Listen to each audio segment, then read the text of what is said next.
President Trump has signed an executive order renaming the Department of Defense to the Department of War. Is this something he can even do? And is China actually cheering about it? I'm Paul, U.S. Army combat veteran. Let's talk about it. Hit that subscribe button. We're going to break this down. So, this is a weird, wild story because, well, the Trump administration has said that the Pentagon, the Department of Defense, is being renamed as the Department of War. Now, to be clear, the fact sheet that they dropped barely makes any sense. According to the president, he said, quote, "We won the First World War. We won the Second World War. We won everything before that and in between. And then we decided to go woke and we changed the name to the Department of Defense. So we're going Department of War." Now, I want to point out that the Department of Defense was actually created as in 1947. So right after we had won World War II, we would subsequently go on to win the Korean War, preserving, of course, the South Korean government up to today. So, and so believing that somehow wokeness went back to the early 40s, which for those of you keeping score at home, the military at that time was still racially segregated. So boy, the definition of woke has just been diluted to meaninglessness. But Trump continued to say, "I think it's a much more appropriate name, especially in light of where the world is right now." And this is a reference to the fact that, as he has said, Trump has said that, you know, he wants to go on offense as well as defense. And right, the Department of War, according to the fact sheet, quote, "conveys a stronger message of readiness and resolve and reflects its unmatched power as the strongest and most lethal fighting force in the world." So this is just absolutely wild stuff. First off, there's a bunch of things that I think are sort of, this is dumb. And also, it's unclear that the president has the legal authority to do this. And even the president himself seems to know this because, well, this was established. Remember, the Secretary of War was actually best thought of as the Secretary and the Department of the Army because it was distinct from the Department of the Navy, which, of course, was reported directly. It was created in 1789. The Congress created the War Department, and then and in 1798, Congress created a separate Department of the Navy. And for literally 200 years, that was how it worked. You had a War Department, which was the Army, and a Department of the Navy, which was the Navy.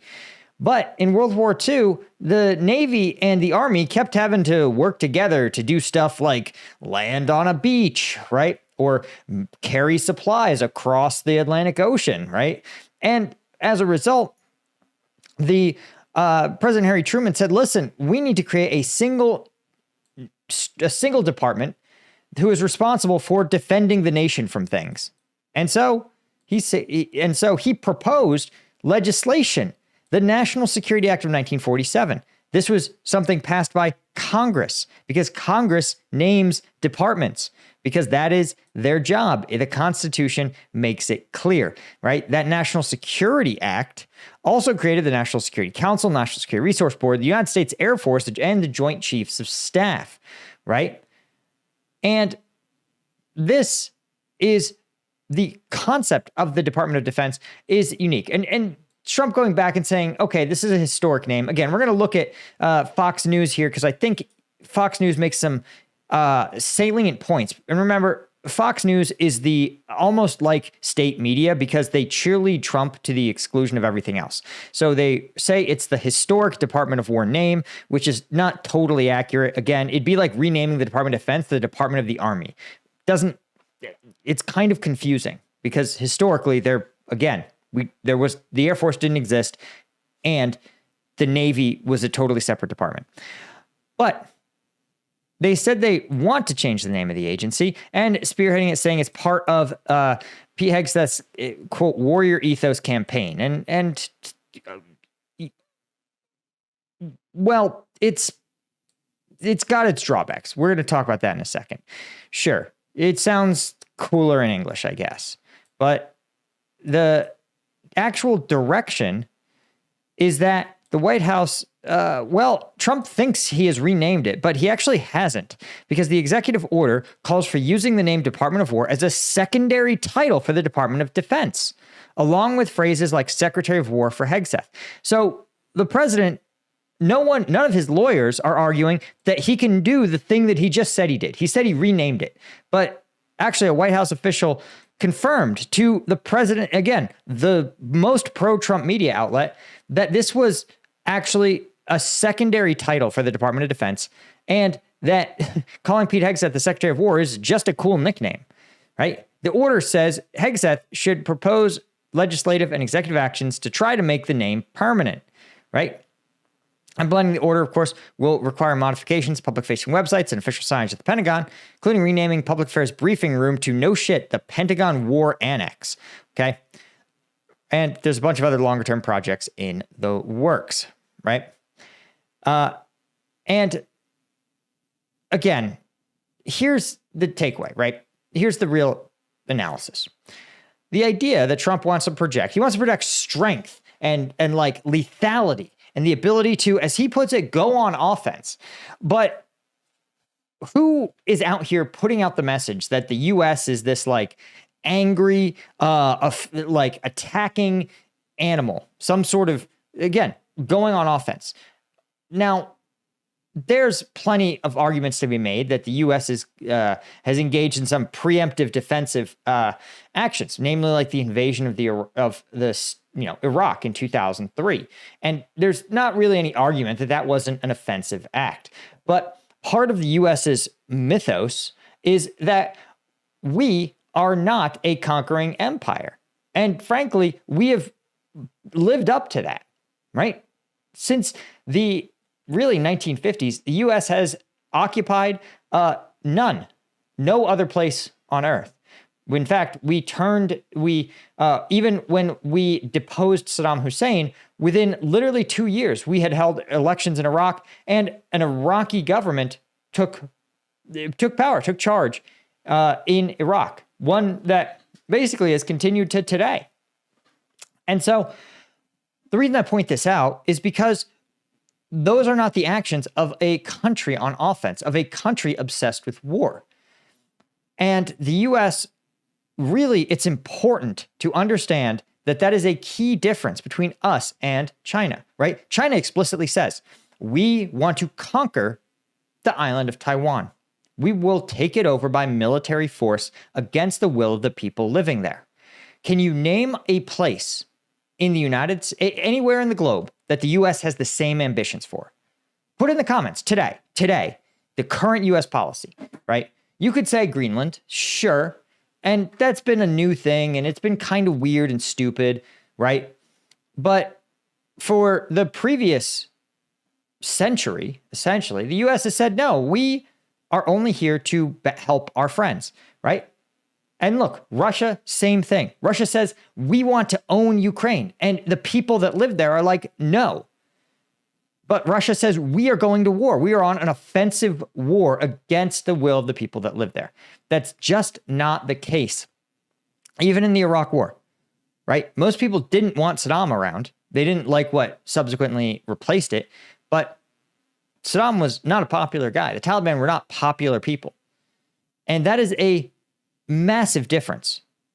And so the idea of the rebranding to Secretary of War is a gimme to the Xi Jinpings and the Vladimir Putins of the world. Because what they're saying, they are going to say, look, the U.S. says we're the bad guys just because we want to take over our neighbors by force, just because they say they don't want us to conquer them, right? And the U.S. says, oh, they're different. Well, if they're so different, why are they literally renaming their Defense Department as the Department of War?